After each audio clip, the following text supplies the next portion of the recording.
Hey guys, I hope you guys enjoyed Leogang as much as I did. As someone who has been following downhill racing for 10 years, I have really enjoyed every time the World Cups has come to Leogang, and once again it absolutely delivered. And I kind of had three takeaways. The first being that I kind of wonder if we crowned Ronan Dunne a little too early. Now, hear me out. I am a Dunne fan as much as anyone else. Don't get me wrong. Last week in my predictions video, I was pretty quick to say that I thought Ronan Dunne was going to win again here in Leogang.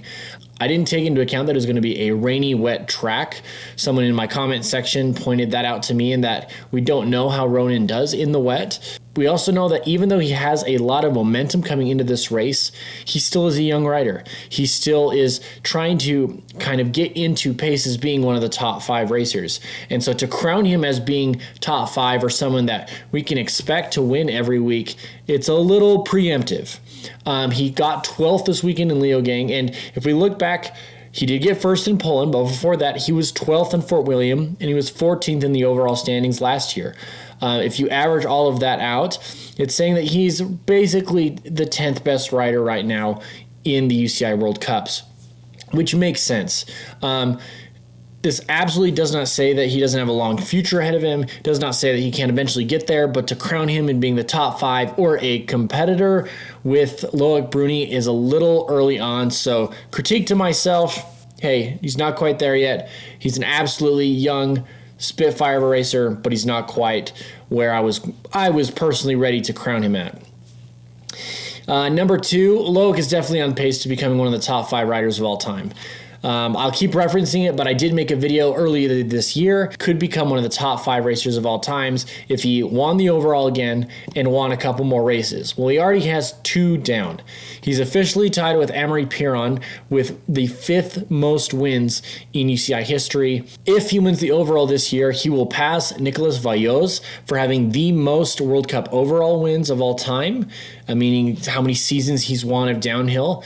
And I think that would firmly plant him ahead of Sam Hill. So my current top 5 downhill racers are Greg Minnaar, Aaron Gwin, Steve Peat, Nicolas Vayos, and then Sam Hill. I think winning the overall this year, and even if he could win one more race, it wouldn't hurt. I think I could firmly place him ahead of Sam Hill, who has no overall wins. He has a couple of World Championship wins, and he has 12 World Cup races. So I think he'd easily become a top 5 racer.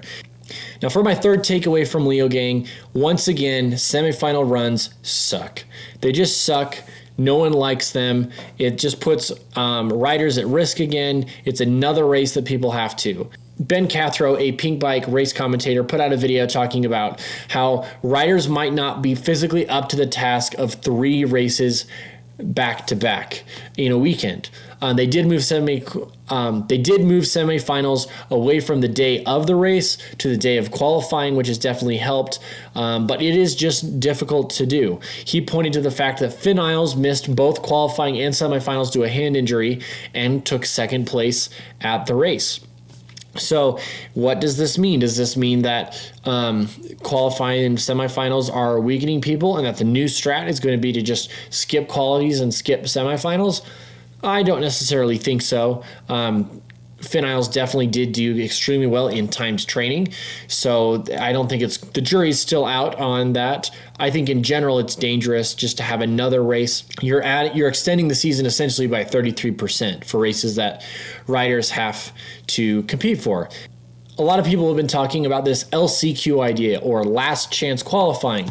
This is brought from motocross racing, where basically what would happen is your top 20 qualifiers would automatically get into finals, and then 21 through 60 would get another chance in the semifinals to try and make it into finals. And so the top 10 from the LCQ race would make it into finals.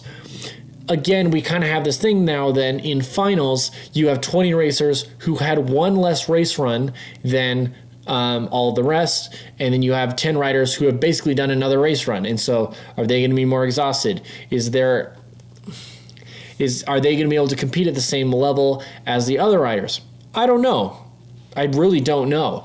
I don't think anyone just speculating could say that. I'd be really interested to see what the riders think about LCQ as an option. because UCI and Warner Brothers Sports has decided to cut down the race to finals, to cut down finals to 30 riders, this really has limited them to what they can do and how they want to do it. I don't know that LCQ will work, mostly because although mountain biking and motocross look very similar, in a lot of ways they are very similar.